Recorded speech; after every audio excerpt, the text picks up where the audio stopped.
दर्शकों, कैसे हो आप लोग। आशा करती हूँ आप सब ठीक होंगे। निधि चैनल में आप सबका स्वागत है। और आज मैं आपको शनिवार की कथा सुनाऊंगी और उसके व्रत की विधि भी बताऊंगी। शनिवार का व्रत रखने वाले व्यक्ति को एक ही बार भोजन करना चाहिए। भोजन में काले तिल और काले उड़द का विशेष महत्व है। शनि देव की पूजा में तांबे के पैसे, तेल, काले उड़द और काला वस्त्र चढ़ाया जाता है। इससे शनि देव प्रसन्न होते हैं। तो कथा प्रारंभ करते हैं शनि देव महाराज की। एक दिन सातों ग्रह बैठे हुए थे। इस बात का विवाद छेड़ बैठे कि समस्त ग्रहों में कौन सा ग्रह सबसे बड़ा है। इसका निर्णय कराने के लिए समस्त ग्रह राजा इंद्र के दरबार में उपस्थित हुए। इंद्र ने सोचा कि यदि किसी एक ग्रह को मैं महान कह दूंगा तो शेष सारे 8 ग्रह मुझसे रुष्ट हो जाएंगे।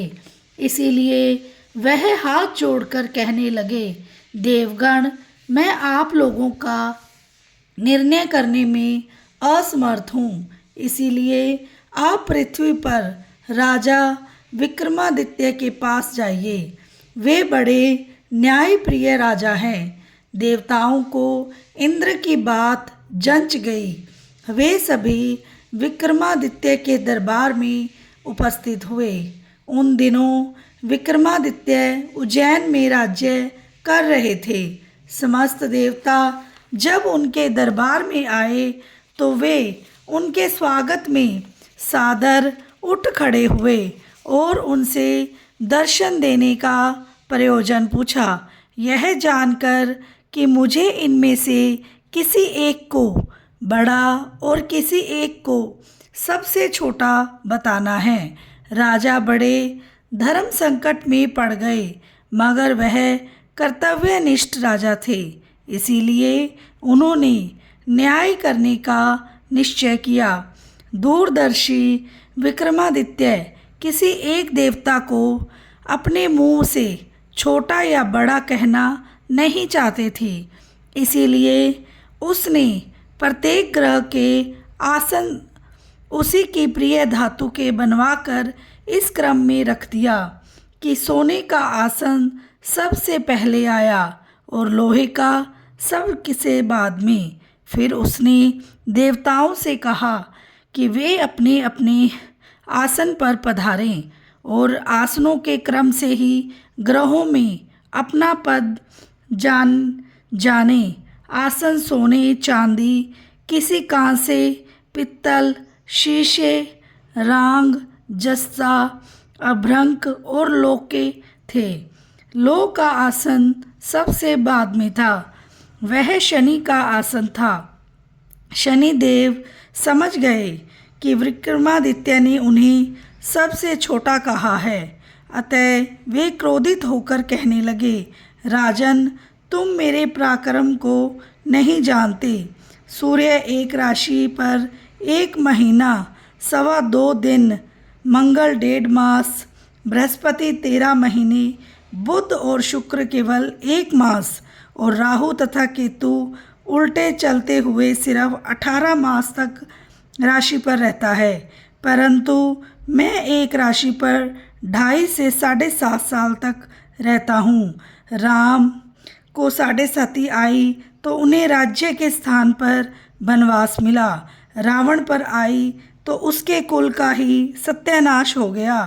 अब तेरी बारी है। ऐसा कह शनिदेव क्रोधित हो रवाना हुए। समय अनुसार बनकर उज्जैन में पधारे। उनके मायावी घोड़े बहुत ही मनभावन थे।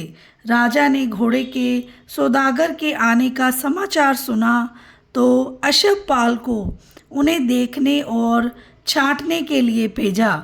उन घोड़ों में एक घोड़ा इतना सुंदर था कि राजा की तबीयत उसकी सवारी करने की ललचा गई। राजा जैसे ही घोड़े की पीठ पर बैठा, वैसे ही घोड़े हवा से करता हुआ ऐसा दौड़ा कि कुछ ही क्षणों में राजा को एक बीहड़ जंगल में पहुंचाकर देखते ही देखते अंतर्ध्यान हो गया। अब तो राजा विक्रमादित्य जंगलों में मारे मारे फिरने लगे। भटकते भटकते वे एक नगर में पहुंच गए। वहां उनकी भेंट नगर सेठ से हुई। सेठ ने उन्हें भूखा प्यासा देखकर खाना खिलाया और दुकान पर एक और बैठ जाने दिया। शनि महाराज की कृपा से उस दिन सेठ को खूब आमदनी हुई। सेठ ने राजा को भाग्यवान पुरुष समझकर अपने यहाँ रखने का फैसला किया। सेठ राजा को अपने घर ले गया। जिस राजा भोजन कर रहा था उस कमरे की खूंटी पर एक नौलखा हार टंगा हुआ था। राजा की जैसे ही उस पर नज़र गई, खूंटी उस हार को देखते ही देखते निगल गई। कुछ देर बाद सेठ कमरे में आया और उस खूंटी पर हार न पाया तो उसने राजा को हार की चोरी के अपराध में पकड़वा दिया। न्यायाधिपति ने राजा के दोनों हाथ पैर काटने की आज्ञा दी। जब राजा चौरंगिया बन गया तो उस नगर के एक तेली को राजा पर दया आ गई। वह उसे उठा लाया। उसने उसे कोलू के पीछे बिठा दिया ताकि बैल हाँक सके। साढ़े सती बीतने में कुछ काल ही बचा था कि एक दिन चौरंगिया को वर्षा ऋतु में मल्हार राग गाने की सूझी। रात की खामोशी में उसकी मनमोहक ध्वनि राजकुमारी के कानों में पड़ी। सुरीली आवाज़ को सुनते ही वह उस पर मोहित हो गई। उसने दासी को भेज उसका अता पता मालूम कर लिया। रागी चौरंगिया है सुनकर राजकुमारी ने प्रण कर लिया कि अगर वह विवाह करेगी तो उसी से ही करेगी, वरना आजीवन अविवाहित रहेगी। सुबह जब राजा रानी को मालूम हुआ तो उन्होंने समझाने की बहुत कोशिश की, मगर राजकुमारी अपना प्रण छोड़ने को तैयार न थी। विवश होकर राजा रानी को मनाना ही पड़ा। राजा ने तेली को बुलाकर आदेश दिया कि वह चौरंगिया की शादी मेरे लड़की के साथ करने का इंतज़ाम करे। राजा आज्ञावश तेली को चौरंगिया की शादी का प्रबंध करना पड़ा। राजकुमारी और चौरंगिया का विवाह करा दिया गया और वह 60 सती की अंतिम राशि थी। उस रात के आधा बीतते ही चौरंगिया को शनिदेव जी ने स्वप्न में दिखाई दिए और बोले, राजन, तुमने मुझे छोटा कहने का दंड पा लिया है। राजा ने हाथ जोड़कर क्षमा मांगते हुए शनिदेव जी से प्रार्थना की कि जैसा दुख आपने मुझे दिया है भविष्य में ऐसा दुख किसी और को न दीजिए। शनिदेव जी ने राजा की प्रार्थना स्वीकार कर ली।